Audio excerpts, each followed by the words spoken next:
Good morning. For the first ever Irish Coffee morning broadcast, we'll kick it off with world news. 1. We all know just how hard it is to pull out.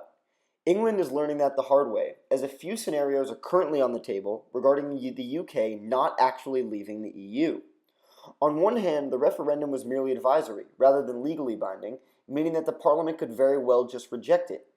Although it would be political suicide for members of Parliament, it's certainly possible. A second option is a second vote, as 3.5 million people have signed an online petition calling for a second referendum.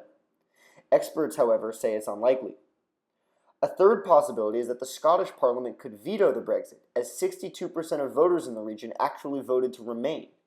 Experts, however, are split as to whether this is even legally possible. 2. Beijing is super thirsty. A team of Beijing-based researchers recently discovered that the city is sinking roughly 11 centimeters per year in several districts. The cause is that the city has entirely depleted its source of groundwater. 3. A leading Iraqi general announced Sunday that the battle against ISIS for Fallujah is over, as the U.S.-backed offensive has finally seized control over the former terror stronghold.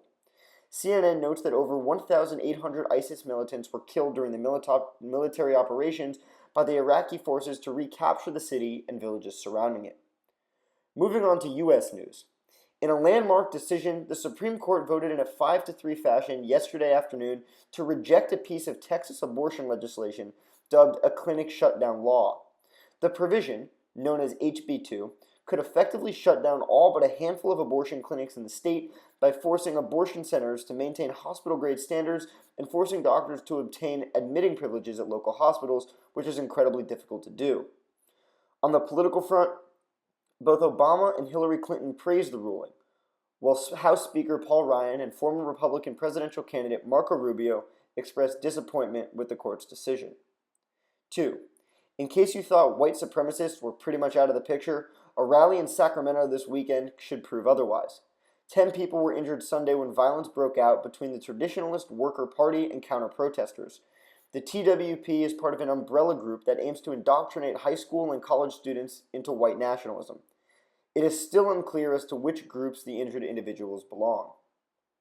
As for election news, 1. Donald Trump is broken out of luck. After an FEC report came out just last week depicting him with only $1.3 million in the bank versus Hillary's $42.6 million, it just keeps on coming.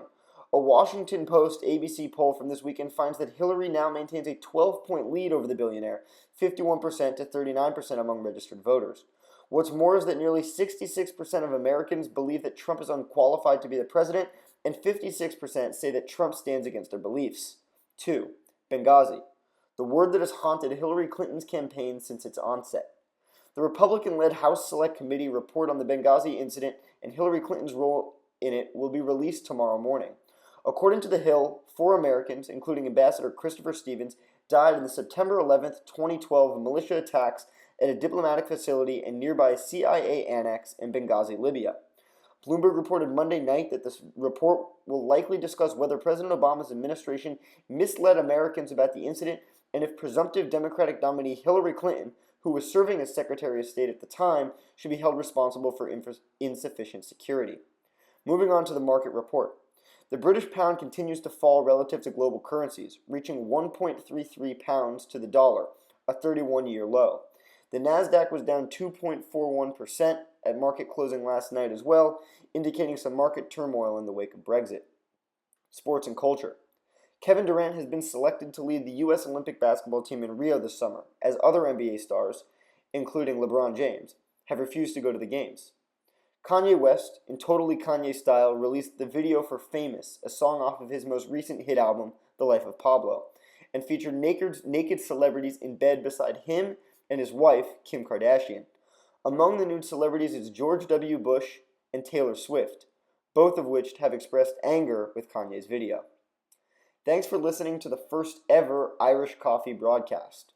We hope to make your morning for many, many mornings to come.